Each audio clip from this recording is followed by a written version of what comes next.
Just like I can light his candle without diminishing my flame at all, you can give kids power without diminishing any of your own power. It isn't a win-lose situation. You can surrender power to kids without in any way diminishing your power. And almost everything I know about working with kids with power, I learned from a young girl named Carol. Carol was a student in my class, my first year teaching, and I have never in my life met a kid who needed more power than this kid. She was 13 years old. She frankly came from a very troubled family, so she had no control over what was going on at home. She'd come home, she never knew what was going to be there or who was going to be there when she got home. She came, frankly, again, from a very dangerous neighborhood. She had no control over her community life. She had tremendous learning problems, so she had no control over her school life. She had no control over her social life. And at 13 years old, she developed an adolescent onset seizure disorder and started having 4 or 5 uncontrolled seizures a day.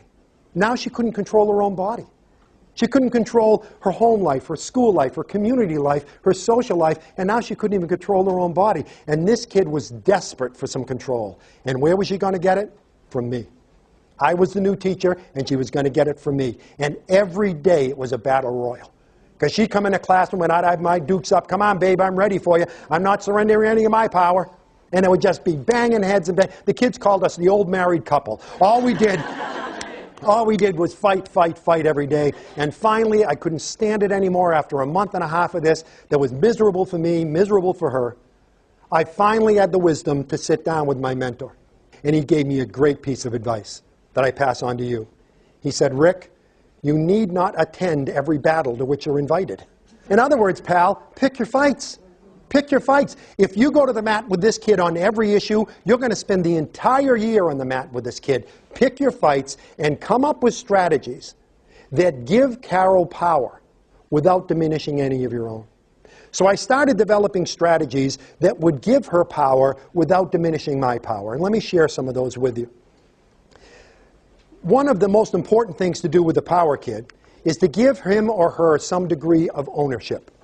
And the very, very best week I ever had with Carol, I'll never forget it, I had her in a geography class. And it was Friday, the end of the week. All the students are leaving class, and I stopped her and I said, hold on a second, Carol. Well, yeah, I got a question for you. She said, what is it, Mr. Lavoie? I said, Carol, we're going to be doing a unit on Hawaii next week. We're going to study Hawaii next week, and I need to do the research on it over the weekend. What would you like to learn about Hawaii? What could I look up for you? She said, I've seen a lot of movies of Hawaii, and they all have cars there, but they don't make cars there. How do they get the cars there? Oh, good. Anything else? Yeah, they do those dances where they tell a story by the way they move. That'd be kind of neat to learn that. Oh, good. Anything else?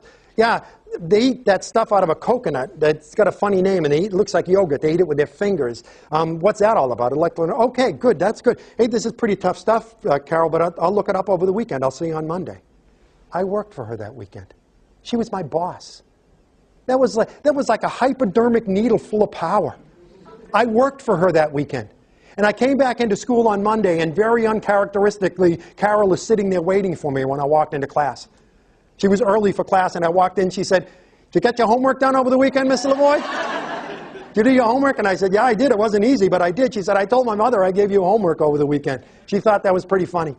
And when the kids came in, I said, hey, kids, we're going to talk about Hawaii today. And I'll tell you, Carol gave me some tough assignments, but I think I got them all. In fact, Carol, why don't you come sit up front? You can help me out this week. She was eating out of my hand all week. Why? Because it gave her some power. Didn't diminish mine in any way. I had to do the preparation anyway. It in no way diminished my power. I just gave her some. I just gave her some power. So one of the things you can do is to give the kid this idea of ownership. The next thing for the kid who needs power is what's called minor choice technique. This is for argumentative kids. Do you have any argumentative kids in your classes? Well, in case any move to your neighborhood, you should know how to deal with them. And these argumentative kids, again, their only way of getting power is in some way to get involved with power struggles with you. But the important thing to remember about power struggles is this, folks. The kid doesn't want any of your power. He just wants some of his own. So you can extinguish power struggles by giving the kid some power without surrendering any power of your own. And one of the techniques is called minor choice technique. Now, Carol that I talked about earlier was an argumentative kid. She could literally start a fight in an empty room. I mean, she was one of these kids, we've all had one, where you want to begin the class and say, Carol, could you close that door back there? Why should I close the door? I wasn't the last one in. You never make Billy do anything. You know, everything is an argument. So let's suppose that Asia is my argumentative kid. And I know that I want her to write a 200-word composition about her dog. And I know it's going to be a Donnybrook. She's going to argue.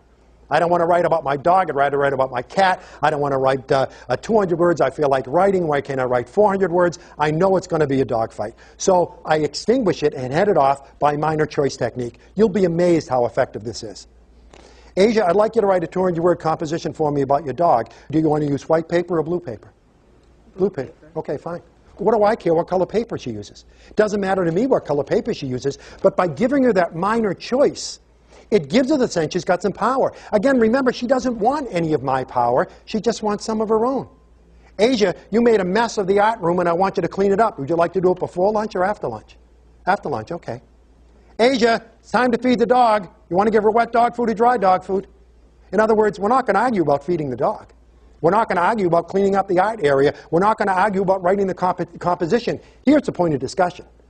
What color would you like to use? When would you like to do it? And what would you like to feed the dog? You'd be amazed how this idea of minor choice gives her the sense that she's got some power.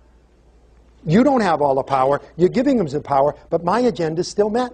My agenda is a 200-word composition. My agenda is cleaning the art area, and my agenda is feeding the dog. My agenda is met, but by giving her a minor choice, I've given her some power. You'll be amazed how effectively this works. Minor choice technique. Another technique you can use for kids who need power is what's called getting a commitment. Getting a commitment is a very effective technique to use, particularly with boys, interestingly enough, between the ages of 11 and 17. See if anybody can get this for me. What is there that little kids do, first and second grade kids do, until you can't stand it, makes you crazy, and you have to torture sixth grade kids to do the same thing? Anybody? Somebody said it.